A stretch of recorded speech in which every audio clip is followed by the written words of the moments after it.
Ben, filme un 360 dans le lieu, tu reviens vers moi. Le lieu là, c'est Cologne,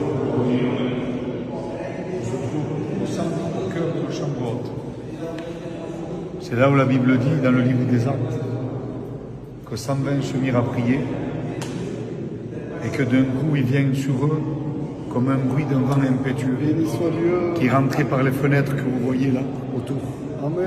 Lycée qui voyaient comme des langues de feu se posèrent sur eux et que les 120 parlèrent en langue en même temps.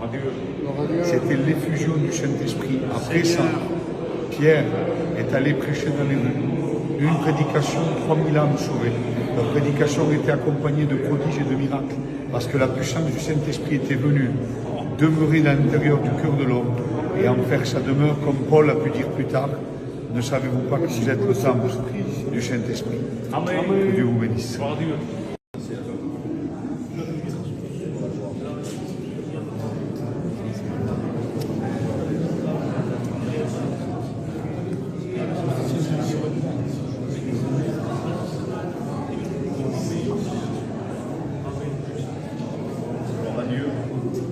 C'est vrai que quand on regarde ce lieu, on ne le cache pas. Je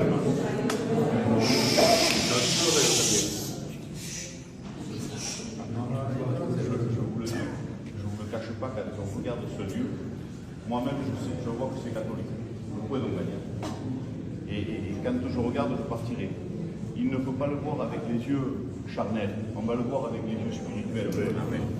Pourquoi avec les yeux spirituels? Parce qu'on ne va pas regarder le décor, mais on va regarder ce qui s'est passé ici.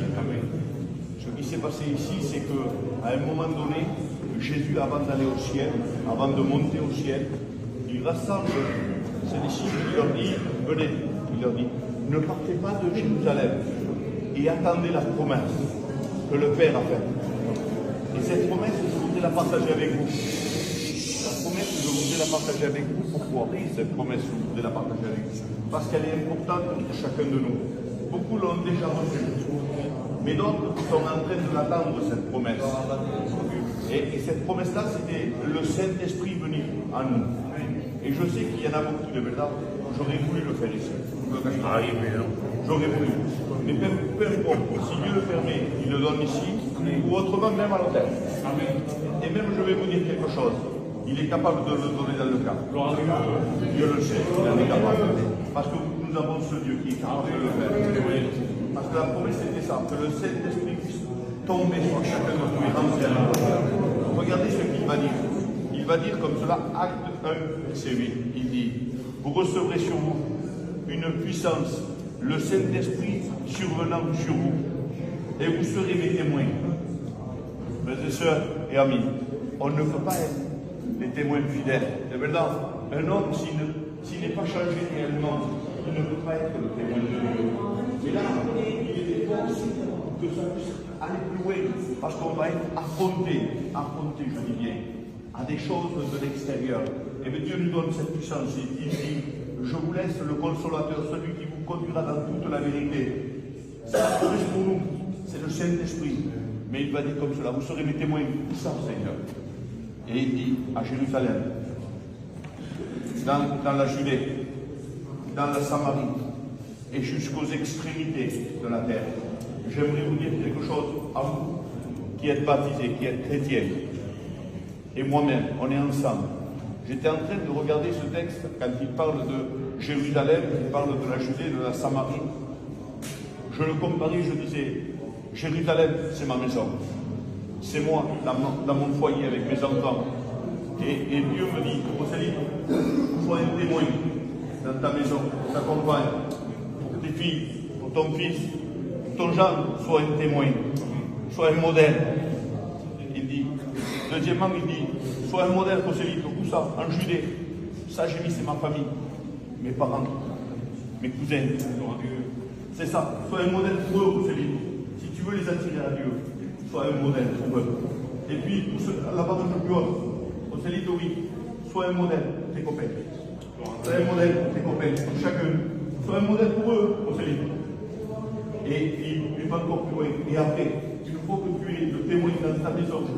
dans la gilet. Après, tu vas aller loin jusqu'aux extrémités. Ça veut dire ce que tu ne connais pas. Quand tu passeras, tu laisseras un parfum. Et ce parfum, c'est quoi? C'est que le Christ vient. Le Christ a nous. C'est pour cela, regardez, j'aimerais juste lire un texte et après quoi on prie Dieu. Regardez ce qui va se passer. Regardez de quelle manière ils l'ont reçu. Il va nous dire acte 2. Il dit, le jour de la Pentecôte, ils étaient tous assemblés dans le même lieu. Tout à coup, il y eut du ciel un bruit comme celui d'un vent impétueux et il y eut remplit tous de la maison où il était assis. Des langues semblables à des langues de feu leur apparurent, séparant les uns des autres et se posèrent sur chacun d'eux. Et ils étaient tous remplis du Saint-Esprit et se mirent à en parler en d'autres langues. Mes amis, j'aimerais vous dire que ces personnes-là qui étaient là, il y a quelques années, on va dire que c'est maintenant. Imagine que Jésus, quand il a fait cette promesse avant d'aller au ciel, il leur a dit, écoutez, moi je vais partir. Je prends mes mots en moi dans cet après-midi. Il dit, moi je m'en vais. Je vais vous laisser le consolateur. Je veux pas que vous partiez sans lui. C'est lui qui aura dans toute la vérité. C'est lui qu'il faudra être des modèles. Mais pour cela, il faut que vous l'attendiez. Soyez fidèles. Ismaël l'a dit tout à l'heure. Je crois que c'est 10 jours. C'est ça. Environ 10 jours, on va dire.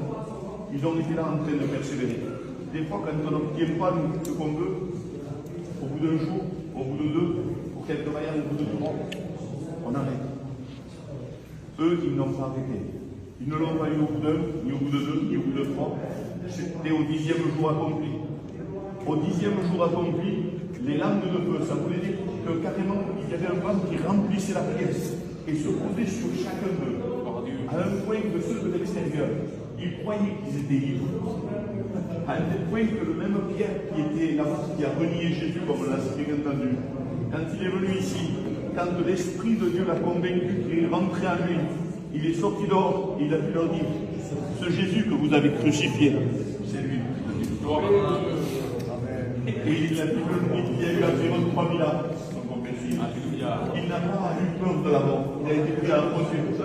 Il pouvait le tuer, mais il l'a protégé pas parce que le Saint-Esprit est descendu. Et j'aimerais de verdad celui qui attend la promesse de Dieu. Parce que je sais qu'il y en a beaucoup qui sont venus et qui n'ont pas reçu le baptême du Saint-Esprit. On est dans le bon endroit. On est dans le bon endroit. Là où il y a eu des prières pendant 10 jours en train d'attendre la promesse de Dieu. Si tu es venu attendre cette promesse, crois-le, aujourd'hui tu l'as. Amen. Et aujourd'hui on va prier ensemble. Et je suis sûr, et certain, je le prends par la foi, qu'on va avoir ce que Dieu nous a promis. Parce qu'il est notre Dieu. On prie dans le calme, on essaye de prier Dieu. Amen. Et on prie ensemble David qui nous lance dans la prière.